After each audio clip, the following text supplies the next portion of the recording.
ओम शांती। आज आहे 8/8/2025 ची सकाळ मुरली। बाबा आज म्हणतात, माझ्या गोड मुलांनो, तुम्हाला अशा ह्या खुशीमध्ये राहिलं पाहिजे की आता आम्ही 84 जन्माचं चक्र पूर्ण केलेलं आहे आणि आता आपल्याला आपल्या घरी जायचं आहे। बाकी थोडे दिवस जे राहिलेले आहे तो हा आपला कर्माचा हिसाब किताब आहे। बाबा प्रश्नामध्ये विचारतात, मुलांनो, जे विकर्माजित बनणारे मुलं आहे त्यांना कोणत्या विकर्मांपासून वाचवण्यासाठी किंवा स्वतःचा बचाव करण्यासाठी कोणकोणत्या गोष्टींवर लक्ष देणं आवश्यक आहे। तर आज बाबा विशेष आपल्याला सांगतात, सर्वात मोठा कठीण आणि सर्वात मोठा कडा हिसाब असेल, विकार असेल, तर तो आहे देह अभिमान। ह्या देह अभिमानावर आपण नेहमी लक्ष ठेवलं पाहिजे। यासाठी बाबांना आपण मधून सारखी आठवण केली पाहिजे आणि जे काही आपल्याला फळ मिळतं हे आपल्या चांगल्या किंवा वाईट कर्माच्या अनुसार मिळतं। ज्यावेळेस आपल्याला आपला विवेक आतमध्ये उत्तर देत असतो, अर्थात विवेक आपल्याला खात असतो, तेव्हा अनेक जन्मापासून आपल्या स्वतःच्या विकर्मांना हलकं करण्यासाठी किंवा त्याला विकर्मांपासून मुक्ती मिळवण्यासाठी आपल्याला हे चिंतन करणं गरजेचं आहे। जे काही आपण करत असतो ते बाबांना खरं सांगायला पाहिजे। बाबा नेहमी सांगतात, मुलांनो, तुम्ही चार्ट ठेवा। चार्ट ठेवा याचा अर्थ काय होतो? आपणच आपल्याला चेक करून, आपण आपल्याशी बोलून जे काही खरं वाईट आहे ते सर्व बाबांना सांगितलं पाहिजे। आज बाबा सांगतात, मुलांनो, तुमच्या जीवनाची जी मंजिल आहे ती खूप उंच आहे। खूप काही मुलांना असा शौक असतो जे ऐकतात आणि नेहमी दुसऱ्यांना ऐकवतात, परंतु धारण मात्र कमी होत असतं। बाबा म्हणतात, नेहमी ऐका, सामवा आणि इतरांना सांगा, परंतु पहिली गोष्ट आहे की ती आपल्यामध्ये धारण असणं गरजेचं आहे। यासाठी बाबा सांगतात, जेवढा तुम्हाला वेळ मिळेल तेवढा एकांतामध्ये जा, बाबांची आठवण करा, बाबांना प्रेमाने याद करा, आठवण करा, जेणेकरून तुमचे विकर्म विनाश होते। सर्वात मोठा जो कडा अवगुण आहे, जो देह अभिमान, त्याच्यावर तुम्ही विजय प्राप्त करा।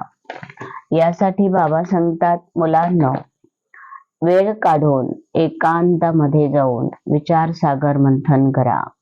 बुद्धीमध्ये नेहमी एक बाबांचं ज्ञान, बाबांच्या ज्ञानावर विचारसागर मंथन केलेले चांगले जे पॉइंट निघतील ते तुमच्या डायरीमध्ये नोट करा। जेव्हा तुम्हाला खाली वेळ भेटल त्यावेळेस त्या पॉइंट वरती मनन करा, चिंतन करा, धारण करा आणि ते दुसऱ्यांना सांगण्याचा प्रयत्न करा। बाबा सांगतात, मुलांनो, बाबांचा संदेश देण्यासाठी तुमच्याकडे वेगवेगळ्या युक्त्या असल्या पाहिजे। कधी तुम्ही प्रदर्शनी केली पाहिजे, कधी गावागावामध्ये जाऊन भेटलं पाहिजे, कधी तुम्ही काही कार्यक्रम केले पाहिजे, जेणेकरून बाबांचा हा सत्य परिचय अन्य आत्म्यांपर्यंत हा पोचला पाहिजे।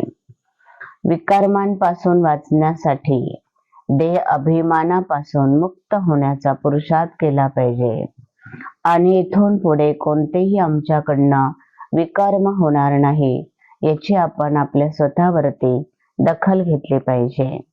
बाबा सांगतात, आलेल्या जन्मामध्ये जे काही छोटे मोठे विकर्म झाले असतील, ह्या विकर्मांना मुक्ती प्राप्त करण्यासाठी किंवा त्यांच्यापासून वाचण्यासाठी जे काही आहे ते खरं बाबांना सांगितलं पाहिजे। बाबा सांगतात, जे जीवनामध्ये होत आहे हे अटळ भावी आहे। याला ड्रामा म्हणतात. आणि ह्या अटल भावीला जाणणारे, समजणारे आणि त्याच्या अनुसार चालणारे, त्याच्या अनुसार आपल्या कर्माला प्रत्यक्ष करणारे तुम्ही खरे समर्थ आत्मा आहात ना. मग आज बाबा सांगतात की मुलांनो, नवीन विश्व बनतं म्हणजे नवीन युग बनतं, हे सुद्धा ड्राम्यामध्ये नोंद आहे. परंतु ह्या सर्व गोष्टींना समजणं, ह्या सर्व गोष्टींचा विचार करणं आणि ह्या सर्व गोष्टींचा सारांश जीवनामध्ये धारण करणं, हे त्रिकालदर्शी जे मुलं असतात तेच करू शकतात. बाबा सांगतात फळाची अपेक्षा न करता अगोदर पुरुषार्थ केला पाहिजे, कारण पुरुषार्थाचंच फळ हे प्रारब्धाच्या रूपामध्ये मिळत असतं. तर कधीही फळाची अपेक्षा न करता आपण पुरुषार्थाला महत्व दिलं पाहिजे. बाबा म्हणतात दुनियामध्ये वेगवेगळ्या गोष्टी येत असतात, वेगवेगळ्या गोष्टींचा शोध घेतले जातात, परंतु आज या ठिकाणी बाबा सांगतात पहिलं तुम्ही कर्म करा आणि नंतर प्रारब्धाची अपेक्षा ठेवत चला. त्यासाठी पहिलं परिवर्तन माझं आणि नंतर जगाचं, नंतर विश्वाचं, अशी भूमिका तुम्ही बजावली पाहिजे. बाबा सांगतात मुलांनो, जर तुमच्या सोबत बाबा आहे आणि तुमचं कार्य जर चांगलं आहे तर त्याच्यामध्ये सफलता हे निश्चित आहे. मग तुम्हाला कोणत्याही गोष्टीवरती कधी शंका येता कामा नये. पुढे बाबा सांगतात मुलांनो, करणं कमी, सांगणं जास्त आणि करणं जास्त, दुसऱ्यांना सांगणं कमी आणि करणं जास्त, ह्या दोन्ही गोष्टींचा जर बॅलन्स ठेवला तरच तुम्ही नेहमी महान बनू शकता. महान आत्म्यांची लक्षणच अशी असतात, ते कमी बोलतात आणि करून दाखवतात. आपल्यालाही जीवनामध्ये बोलायचं कमी आहे आणि करून दाखवायचं जास्त आहे, हे प्रमाण तुम्ही तुमच्या बुद्धीमध्ये ठेवलं पाहिजे. पुढे बाबा सांगतात की मुलांना सहयोगी बनायचं असेल, सहयोगी बनायचं असेल तर तुम्ही आता परमात्मा स्नेहाचे अनुभवी बना.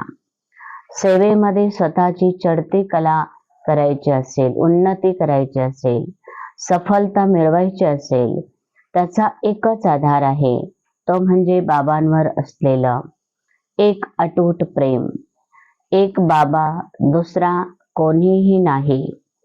स्वतःच्या संकल्पामध्ये सुद्धा बाबा, मुखामध्ये देखील बाबा, कर्मामध्ये देखील बाबा, अशी बाबांच्या बरोबर लवलीन अवस्था. बाबांच्या मध्ये कुणीही लीन होत नाही, परंतु बाबांच्या प्रेमामध्ये अशी अवस्था निर्माण करायची आहे की जसे ते लीन झालेले आहे. पुढे बाबा सांगतात की मुलांना, जी प्रेमाची व्यक्ती असते त्या प्रेमाच्या व्यक्तीला जे आवडतं तेच आपण करत असतो, तेच आपण बोलत असतो आणि त्याच्याच प्रत्यक्ष प्रमाणाला आपण पुढे ठेवत असतो. जशी की ती आत्मा स्नेहाच्या बंधनामध्ये बांधली गेलेली आहे, असे जे प्रेमामध्ये लवलीन आत्मा असते तिच्यासाठी एकच शब्द काम करतो आणि तो शब्द म्हणजे आहे बाबा. बाबा शब्दामध्ये एवढी ताकद आहे की बाबाने जे काही केलेलं आहे किंवा बाबा जी आपल्याला मदत देत आहे ते बाबांचं प्रत्यक्ष प्रमाण आहे. बाबा सांगतात ह्या जन्मामध्ये तुम्हाला पवित्र बनायचं आहे. पवित्रता हा आपला महान मंत्र आहे. पवित्रता हा जीवनाचा आधार आहे आणि पवित्रता हीच सफलतेची शिला आहे. जर जीवन ह्या जन्मामध्ये पवित्र बनवलं नाही तर आत्मा सतोप्रधान बनणार नाही, सतयुगामध्ये येऊ शकणार नाही. सतयुगाचं प्रारब्ध प्राप्त करण्याचा आधार आहे पवित्रता. सतयुग स्थापन करण्याचा आधार आहे पवित्रता. म्हणून एका जन्मामध्ये पवित्र बना, इतरांनाही पवित्र बनण्याचा हा रास्ता दाखवून द्या आणि देही अभिमानी बनण्याचा पुरुषार्थ करा.